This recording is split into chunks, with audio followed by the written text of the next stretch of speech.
Hi everybody, it is Mrs. Baxter, and today we are going to be applying what we've been learning about inequalities to applications, so real world situations, okay? Now, I know you're not going to do this all the time, but it's a good logic exercise for us to think about more than, less than, and apply some of those math skills, okay? So when we're looking at inequalities, again, things aren't equal, okay? So we did our word wall at the beginning of the year, and this might be something that we need to add to our word wall again, but it shows you the importance of words and how they are used in problems and what they mean. So let's look at this top part here, because this is the most important part right now for what we need to do today. Okay, so A is less than B. Well, okay, I'm looking at this right here. The words are A is less than B. So shoes are less than $3. Okay, not that that would really be happening, because I would just be jumping for joy and buying all the shoes there are, but that is an example. A is less than B. All right. In the second instance, the words that we use wouldn't be A is less than or equal to B. We would say A is at most B, right? So it could equal, it could be the same, it could be at most, but maybe less, okay? Or A is no more than B. So when you see those words, you're going to be knowing that you're going to use this symbol. And then A is greater than B is A is more than B. And then A is greater than or equal to B is the same as A is at least what B is.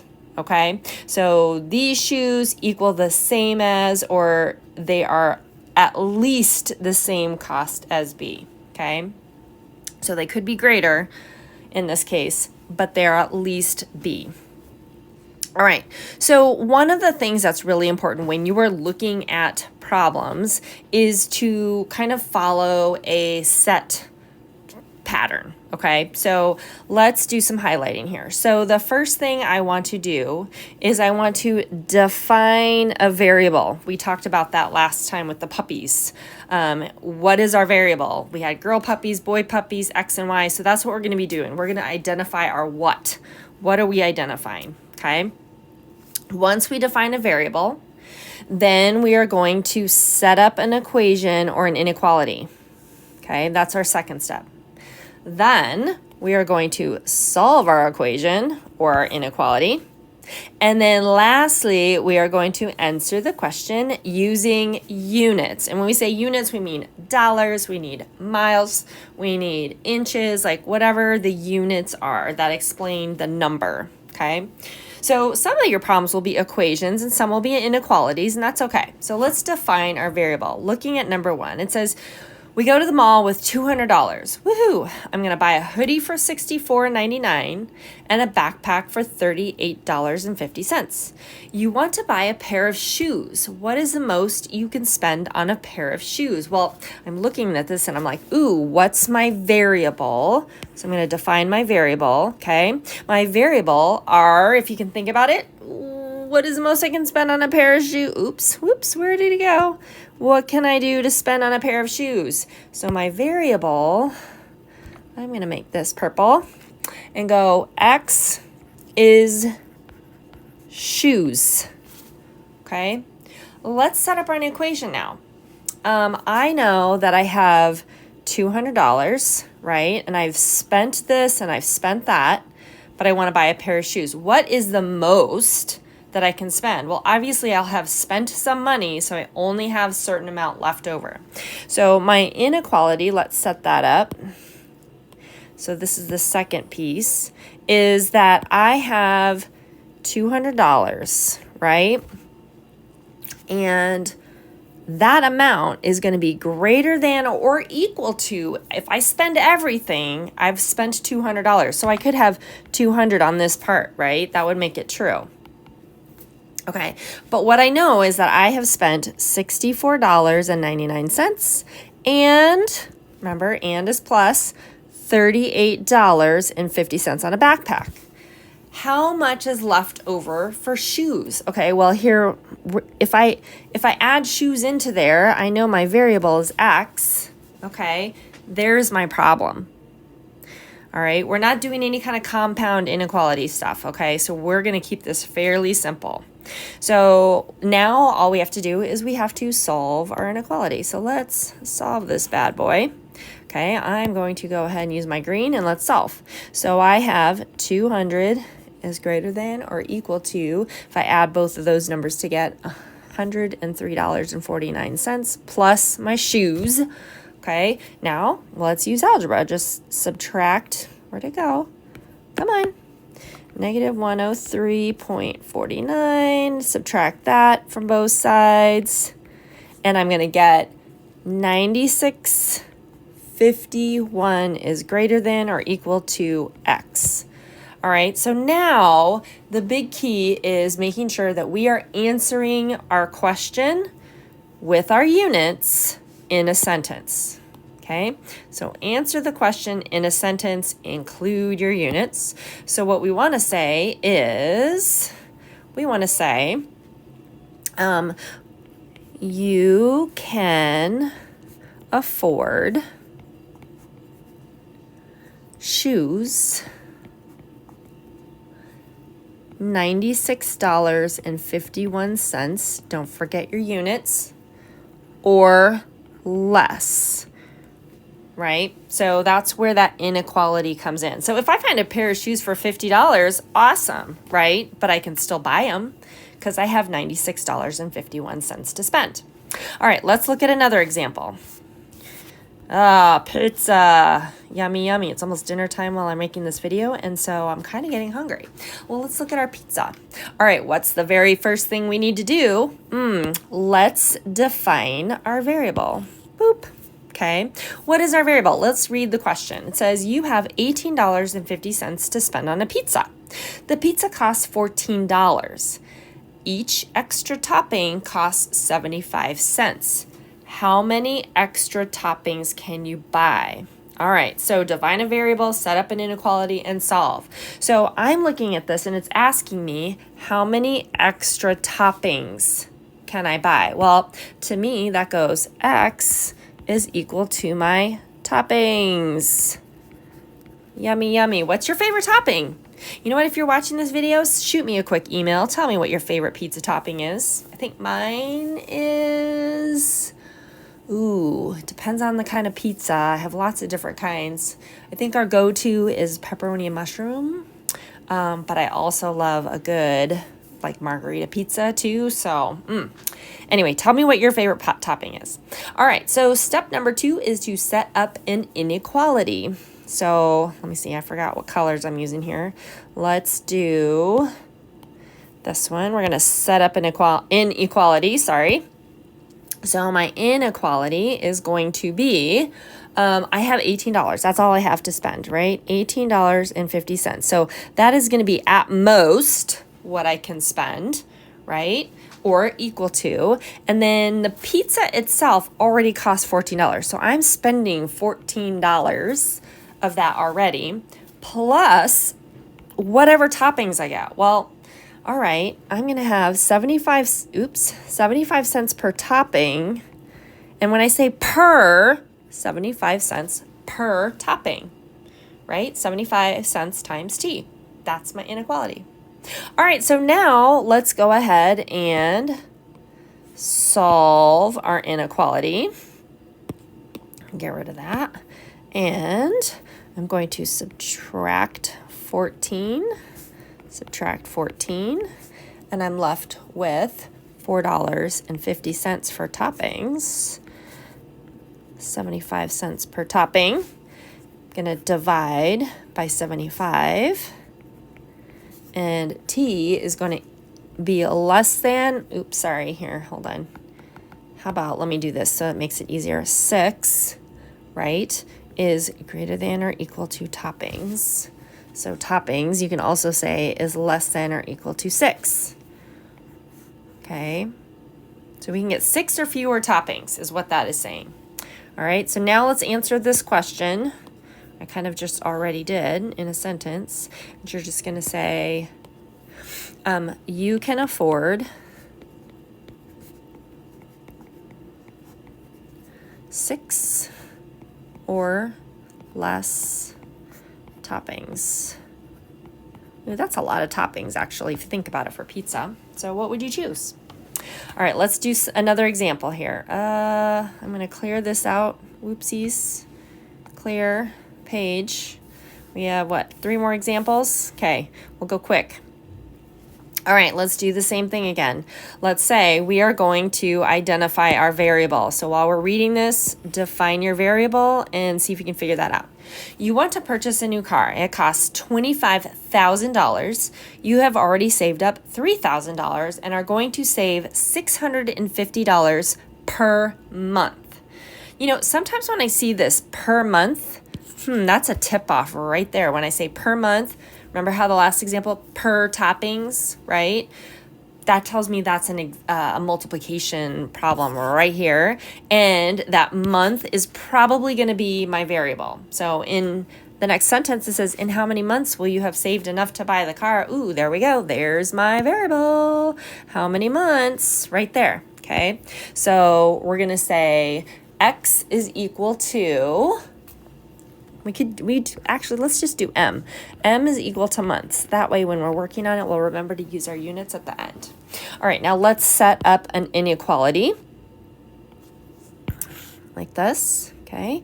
That's the second step. Let's set up an inequality. So I have $25,000. All right, that's the most I can have. Everything else is going to be less than that. And I've already saved up $3,000. So that's already part of my $25,000, plus I'm going to save $650 per month. See that? All right, so how much is left? Well, now let's solve our inequality. Boop. And I'll do it in green. Subtract your $3,000 from both sides. I'm left with 2,200 is greater than or equal to 650 per month. Let's divide 650 so that we know of that $22,000, how many months is it going to take us, okay? So if I divide that, I'm going to get 33.8 M, okay? Or you can say M is less than or equal to 33.8 months. Well, 33.8 months. Let's round up, okay? It is going to take us, let's write it in a sentence with our unit, and we're going to say it will take at least 34 months. Okay? All right. Pretty straightforward. Let's do another one. Actually, you know what I'd like you to do is, we've done a couple of these now. They're going to look pretty similar. This one might have a little bit of a twist to it. See if you can solve it or set it up, and then come back here and check out your answer. So pause the video really quick, read the question, see if you can at least define the variable, and then come back and check.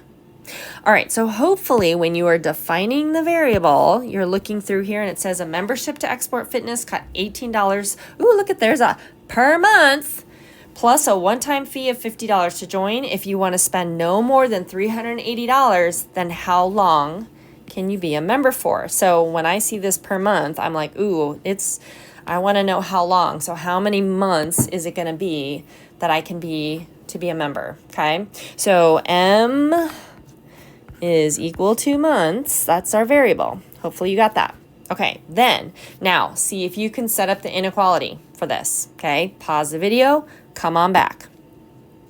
All right, hopefully, when you looked at the inequality, let's see, what am I doing here? Okay, so I said, oh, you know what? I have at most, I want to spend no more than $380. Okay, and let's see, I have a $50 fee So I automatically am going to be spending that part of that $380 is going to be $50, but it's also going to cost me $18 per month. This is looking really similar now, right? So these are should be getting pretty easy to solve. Actually, I'm going to use my green, to solve it, just so that we keep it consistent like this. And let's solve it now. Subtract 50 from both sides. And we're going to get 330. And then let's divide by 18.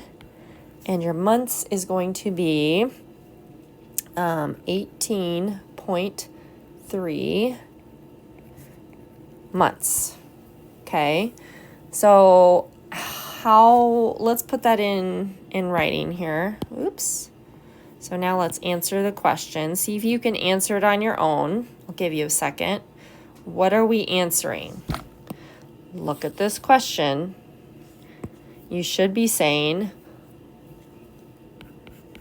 you can afford, oh my gosh, my handwriting. You can afford to be a member for 18 months or less. Even though I have that 0.3, will they let me pay for 0.3 of a month? No, I would have to spend a little bit more in order to get that 19 month, right? 19th month. So I can only be a member for 18 months or less. Can you tell me how long 18 months is in years? Yeah. You could also say 1.5 years. Either way, okay? That would be the correct answer. All right, let's do one more example. This one's a little bit different. I'm not going to put all the things in there, but let's just read this. Okay. You know what's funny is our example is different than the one that I have here. See if you can solve this problem and then come back. It's very similar to the one that we did before. Okay. You love movies. Your local movie rental store offers movie rentals for $7 each. Or you can pay $35 a month for a membership, and then the movie rentals are only $2 each. How many movies would you need to rent each month to make the membership worth it? This is a little bit different than the ones we've done before because we don't know how much we can spend, right? There's not a maximum number. So you're going to have a little bit of a different scenario here. So it kind of goes back to when we were doing basic equations. There was a problem in the last algebra unit that's very similar to this, okay? But now we're doing an inequality to it, okay? So your local movie rental store offers movie rentals for $7. When I say each, you can also say per movie, okay? So our variable is M is movies. Move IES, and you're going to have $7 per movie. Or you can pay $35 a month, okay, for a membership. Then movies are $2. I don't know why my pen's not quite working. Per month. Okay, how many movies would you need to rent each month to make the membership worth it? So at this point, you're going to want to make your movies less than the $7 per movie. Okay, so if I'm going to get rid of all the things, let's do, oh my goodness, $3 plus $2 a movie. Okay, so how many movies is what it's going to be figuring out? Well, let's get my pen is malfunctioning a little bit, so sorry, apologize for that. We have 5 movies, it's greater than 35, divided by 5. Our movies is greater than 7. So what we're saying is we need to rent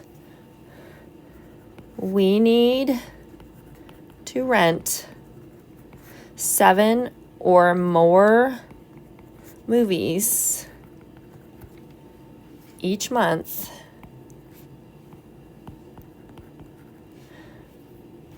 to make, I'm going to run out of room here, membership worth it. Can I do it? Worth it. Okay. All right. Rent 7 or movies. So this would be my answer right here. It's like a big, okay. Hopefully that is starting to make sense. I do have a homework assignment, so grab the homework, and then what we can do is you can work with a partner, we can work independently, or feel free to work with me, and we can solve these problems together. All right, you guys got this. I'll see you soon.